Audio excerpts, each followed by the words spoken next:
Alors bonjour à tous, c'est Tonton Mishima. Je fais cette vidéo là pour essayer de vous expliquer comment est-ce que vous pouvez convaincre quelqu'un de pouvoir bah, agir dans votre sens, faire des choses. Voilà quoi. Donc aujourd'hui on va parler de comment convaincre quelqu'un, histoire de savoir comment s'exprimer en face de quelqu'un et puis bon, voilà quoi. Bullshit, right?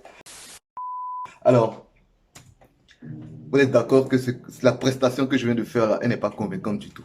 Right. Euh, Effectivement, aujourd'hui, on va parler de comment convaincre quelqu'un.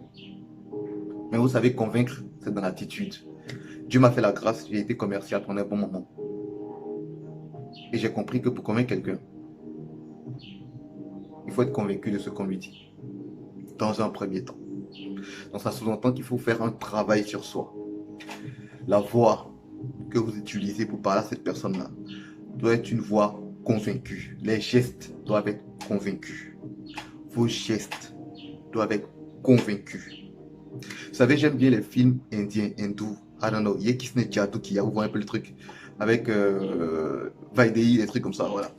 Parce que ils mettent vraiment l'accent sur le body language. C'est-à-dire, on peut faire 5 minutes où les gens se regardent. Le gars, il touche la main de la go et dit, tu as touché ma main? Il dit, ouais, j'ai touché ta main. Puis les gars se regardent. Donc tu es fond. Et tout ça dans les paroles, enfin, dans les paroles, dans les gestes, dans les regards.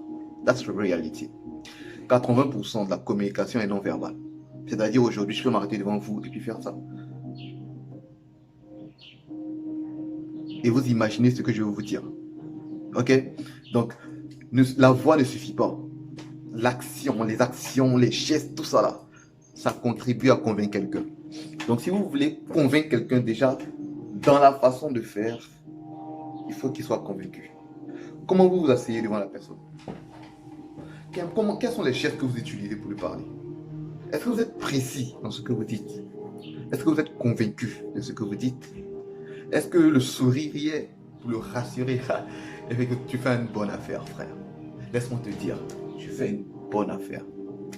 Et très souvent, on n'utilise pas tout ça à notre avantage. Et ce que vous dites est très souvent en contradiction avec ce que vous êtes, avec ce que vous faites. Et c'est pour ça que vous ne pouvez convaincre personne. Je vous partage mon expérience en tant que commercial. C'est dans les gestes, dans le body language, qu'on arrive à convaincre quelqu'un. Dans le regard, fixez la personne que vous regardez. Fixez-la bien. Regardez comme ça et parlez à quelqu'un. C'est prouver que vous n'êtes pas sûr de ce que vous dites. You know what I'm saying? Donc aujourd'hui, on va partir là-dessus. On va partir dans l'attitude, la façon de s'asseoir. Une chaise, elle est dessinée comme ça. Elle est perpendiculaire. Asseyez-vous de façon perpendiculaire. Ok? Vous êtes assis. Ça, c'est pas une façon de s'asseoir. Ça, c'est pas une façon de s'asseoir. Ça, c'est pas une façon de s'asseoir. On est assis. Si ce que la personne vous dit vous intéresse, rapprochez-vous, mais restez assis, bien droit, perpendiculaire. Ok? C'est la preuve que vous avez confiance en vous. Et la confiance, elle se démontre. Ok? So, stay gold et apprenez à être vous-même. Apprenez à être un dans la façon de parler et dans la façon d'agir. Oh, c'est doux, hein? Vous en voulez?